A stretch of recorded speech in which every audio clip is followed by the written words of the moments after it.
gestion des risques et catastrophes liés aux ressources en eau dans un bassin transfrontalier, rôles et responsabilités des acteurs de la société civile. C'est le thème d'un atelier de formation organisé à l'hôtel Camilio de Grand Popo les 7 et 8 août 2025 par le Partenariat national de l'eau du Bénin, PNE Bénin, en collaboration avec le programme Agir Eau et le soutien financier de la coopération allemande GIZ.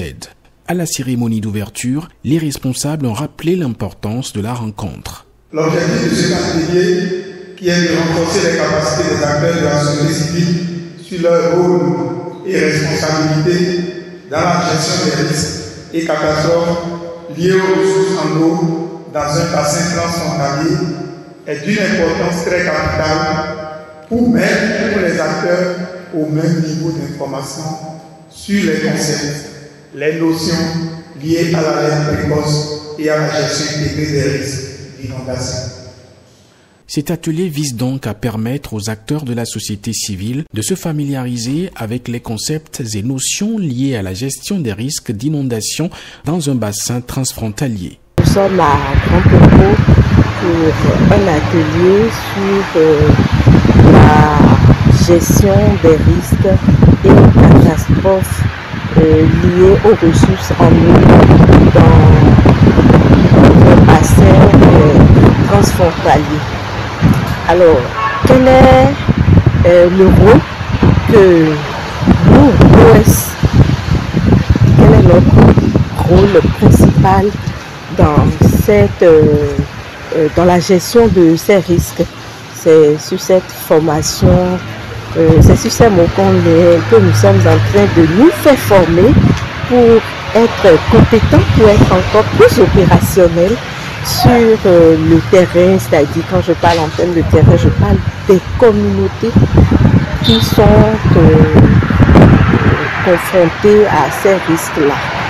Au cours de cet atelier qui se veut de partage d'expériences et de formation, les partenaires ont réaffirmé leur engagement à travailler aux côtés du programme Agir Eau et du PNE Bénin pour la protection des populations face aux risques d'inondation.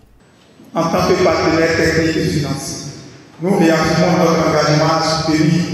aux côtés du PNE, des actions concrètes et durables en faveur de la protection de la ressource, du développement communautaire et la résilience des populations face aux effets du changement climatique. Plusieurs communications ont meublé cet atelier. Je suis depuis plusieurs jours à un atelier organisé par le PNE avec l'appui du programme Agir Eau sur les questions de gestion intégrée des ressources en eau transfrontalières croisées à de la gestion des risques et catastrophes liées aux inondations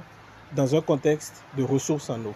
C'est une activité, une formation assez enrichissante parce que nous reprenons contact avec les notions, les concepts clés liés à la gestion intégrée des ressources en eau et à la gestion intégrée des risques liés aux inondations.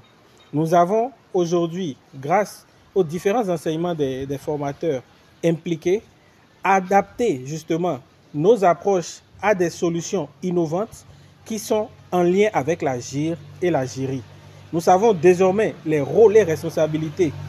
qui sont attendus de la société civile et donc de la POSC Mono. Et cela nous donne maintenant justement un engouement plus important afin de pouvoir retourner à la base avec les autres organisations membres de la POSC Mono pour leur restituer ces différents enseignements afin que de l'impact soit observé sur le terrain dans la gestion des ressources en eau dans le bassin du Mono. Des solutions innovantes ont été trouvées au cours des échanges et permettront désormais aux acteurs de la société civile et de faire face aux catastrophes dans le Mono et ailleurs. Je suis très satisfait de ces deux formations qu'a organisé le PNE avec l'appui de la GIZ. Je tiens à remercier sincèrement la GIZ qui a appuyé ces deux formations pour permettre aux organisations de la société civile d'être vraiment appuyées pour pouvoir réellement jouer leur rôle dans le processus de l'agir et de la gestion des risques liés aux inondations. Cet atelier vient à point nommé quand on sait que les périodes d'inondation sont des périodes de grave danger au cours desquelles les populations subissent assez de dommages et sont exposées surtout dans un contexte transfrontalier.